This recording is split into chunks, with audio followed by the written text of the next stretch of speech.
Is Varsha Agrawal and welcome back to my channel Mission NT-Net ZRF. So today is lecture 2 and first was the lecture first of economics, what is economics and the nature of the economics, and today we will study the is economics positive or normative science. So we have always confused about the economics positive or normative. So it's both. It's we can say it's positive as well as normative science. How it is positive and normative science we will study, and who said it is positive and who said it is normative we will study today. So positive science according to the Marshall, Robinson and Friedman. I have mentioned here the name. The Marshall, Robinson and Friedman says it's a positive science, and others too, the Pigou and Hawtrey and others also says it's a normative science. But these are the famous economists who says it's a normative and positive science. So the famous as according to famous flame, I have mentioned the name of these economists. So the positive science is said the positive science confines itself to accurate description of phenomenon. It explains what is, how it works, and what are the its effect. So it's simply we can say the positive science is about the all facts and information about the positive science. How we can verify this information about the facts and about the facts. So we study the positive science. So simply in the words I have mentioned, we can say how and why. मतलब हम इसे क्यों कहते हैं positive science और कैसे कह सकते हैं. बिकॉज अगर हम कहते हैं कि कैसे, और हम जहाँ पर क्यों का इस्तेमाल करते हैं और हम अपनी बात को किसी भी तरह से प्रूव करते हैं इकोनॉमिक्स में या फिर साइंस में या फिर मैथमेटिक्स में, so we will use the graph and some facts and information. So that is why it's a very important and verifiable. जितना भी हम इंफॉर्मेशन है ये सब वेरीफाइड है, और क्योंकि ये ग्राफ से और हम इसको प्रूव करते हैं, और फैक्ट्स इन्फॉर्मेशन को हम अपने फॉर्मूलाज में यूज़ करते हैं as a mathematic term. So we can say it's a verified information. So it's a positive science and according to the Marshall, Robinson and Friedman says.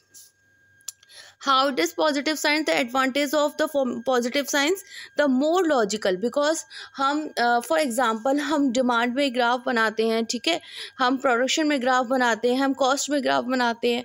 तो हम जितना भी ग्राफिकल इंफॉर्मेशन हम जितना भी देते हैं और हम जितना भी फार्मूलाज यूज़ करते हैं, as we are using the formulas and maintaining the graph of the particular information, it is the more logical information. So it becomes the logical, so that we can call that is a positive science, because we can prove it by the formulas and by the graphical information. So it's a more logical, more efficiency, because हम उसको effective वे में use कर सकते हैं, हम उसको देख सकते हैं, हम उसका ग्राफ बना सकते हैं, हम उसको प्रेजेंट कर सकते हैं, हम उसको इजीली समझ सकते हैं. और इजीली जब हम समझते हैं तो उसमें टाइम भी हमारा काफ़ी सेव होता है. तो it's more effectical and more efficiency it has. Some are the more neutrality, because ये बहुत न्यूट्रल होता है. हम इसको इन्फॉर्मेशन में ग्राफिकल में एज अ पेपर प्रेजेंटेशन जब हम रखते हैं तो ये बहुत न्यूट्रल हो जाता है, क्योंकि इसकी इन्फॉर्मेशन हमें तुरंत ही मिल जाती है. तो इसलिए ये हम कह सकते हैं कि it's a positive science. And formulation of theory on the basis of the facts and information. We have made some theories like demand and supply, demand and price, supply theory. We have cost theory. So we have a theory according to the facts and figure. जितना भी हमारे पास facts and information होती है उसके according हम theory भी रखते हैं, हम थ्योरी बनाते हैं. सो एज वी से डिमांड में as the price of the something increase, the demand will be decrease, and the as the price of something is decrease, the demand will be increase. So it's a theory. We have maintained the theory. जब हम demand वाला chapter करेंगे तो हम उसको practically समझेंगे कि किस तरीके से थ्योरी हम बनाते हैं. But now we can understand that we can maintain the graph by understanding this price and demand concept. As the price of the product will increase, the demand will be decrease, and as मैं यहाँ पे mention करती हूँ, as the price of the thing is increase, the demand will be decrease, and as the price of anything is decrease, the demand will be increase. So it's a theory of demand and price. So I have maintained this graph just because of I know, and on the basis of I maintain this graph with the arrows, with the using of arrows, because I know the information, and information we can say it's a facts and figure. So when we will put in this information into the graph, it becomes the effectical information and more logical. So we can say it's a positive science. We can say this theory positive as a positive science. Here the second thing is it's a normative science. How it is normative science? A normative science, it is one that aims at setting the norms and ideals.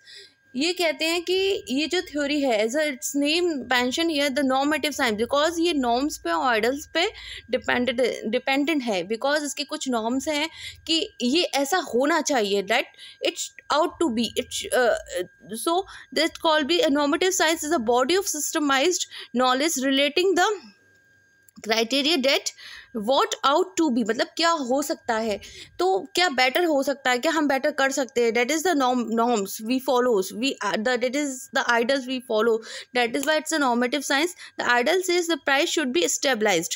First ideal हमारा क्या है कि चीज़ों के जो price हैं वो stabilise होनी चाहिए, वो सेम होनी चाहिए, वो बढ़ते घटते नहीं होने चाहिए. It should not be increase, it should not be decrease, it should be stabilize the prices of the things.